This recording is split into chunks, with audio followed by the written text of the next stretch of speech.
নমস্কাৰ।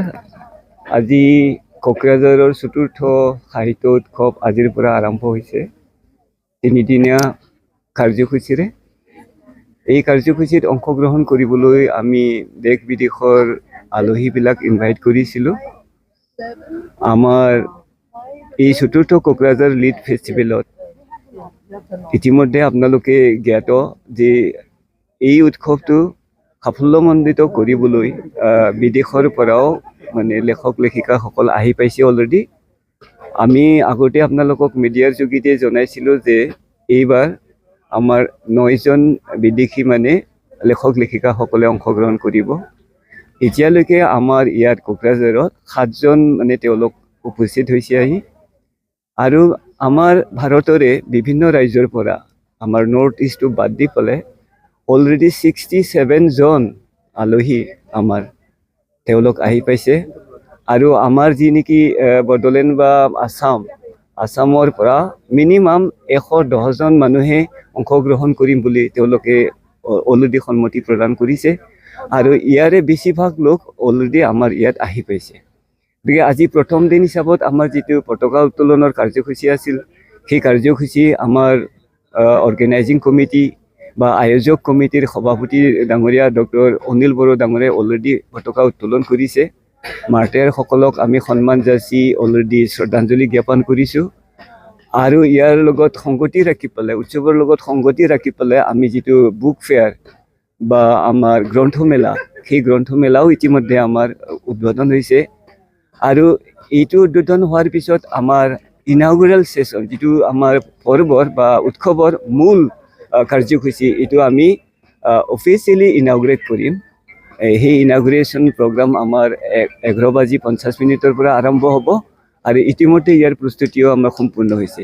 গতিকে আশা ৰাখিম আমাৰ যিসকল ব্যক্তি সাহিত্য প্ৰেমী হয়, শান্তিপ্ৰিয় হয়, আমাৰ অসমৰ চব ৰাইজক বা আমাৰ বড়োলেণ্ড অঞ্চল চব ৰাইজক অহা 3 দিনত মানে সম্পূৰ্ণভাৱে অংশগ্ৰহণ কৰি পেলাই আমাৰ উৎসৱৰ যি মহান উদ্দেশ্য শান্তি প্ৰগতিৰ মানে যিটো পৰিৱেশ গঢ়া এই অঞ্চলৰ বড়োলেণ্ড অঞ্চলৰ, আৰু আমি যে শান্তিপ্ৰিয় লগ হওঁ এই অঞ্চলৰ, সেই শান্তিৰ বাৰ্তাটো যাতে আমি প্ৰেৰণ কৰিব পাৰোঁ, সেইটো মই মানে আহ্বান জনাইছোঁ।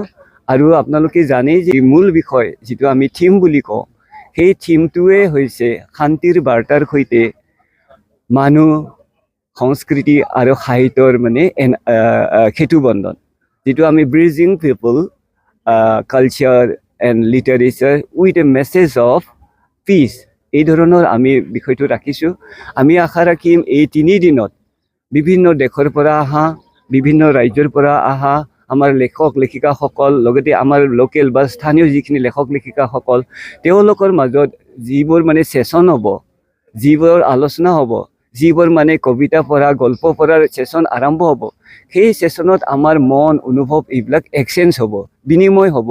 আৰু তাৰ যোগেদি আমাৰ অঞ্চলৰ সাহিত্য, আমাৰ অঞ্চলৰ ভাষা সাহিত্য কিমান উন্নতি হৈছে, মানে ৰাইজৰ দেশৰ ভাষা সাহিত্য কিমান উন্নতি হৈছে, এইবিলাক মত বিনিময় হোৱাৰ যোগেদি সঁচাকৈ আমাৰ মানে স্থানীয় যিমানখিনি মানে উদীয়মান লেখক লেখিকাসকল আছে, আমাৰ বিভিন্ন ভাষা মানে জনগোষ্ঠীৰ সাহিত্য মানে লেখক লেখিকাসকল আছে, তেওঁলোকে উদগনি পাব।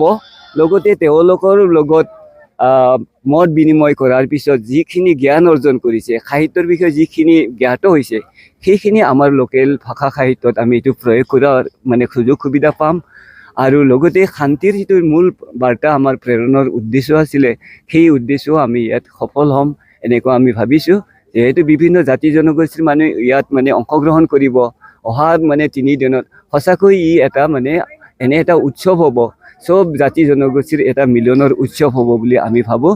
সাহিত্যৰটো হ'বই, সাহিত্যৰ বাদেও বিভিন্ন জাতি জনগোষ্ঠীৰ মত বিনিময়, ভাৱ, সেই বিনিময় হোৱাৰ যোগেদি আমাৰ যিটো নেকি শান্তিৰ বাৰ্তা প্ৰেৰণৰ মূল উদ্দেশ্য এইবাৰৰ সাহিত্যৰ যোগেদি, সংস্কৃতিৰ যোগেদি, সেইটো মানে ইয়াত প্ৰকৃত অৰ্থত মানে মানে কি সম্ভৱ হ'ব, এই ধৰণৰ মানে আমি আশা ৰাখিছোঁ। আহক শ্ৰদ্ধেয় ৰাইজ, আপোনালোক সকলোৱে এই মানে উৎসৱত অংশগ্ৰহণ কৰক আৰু আমাৰ উৎসৱটো সাফল্যমণ্ডিত কৰক। ধন্যবাদ।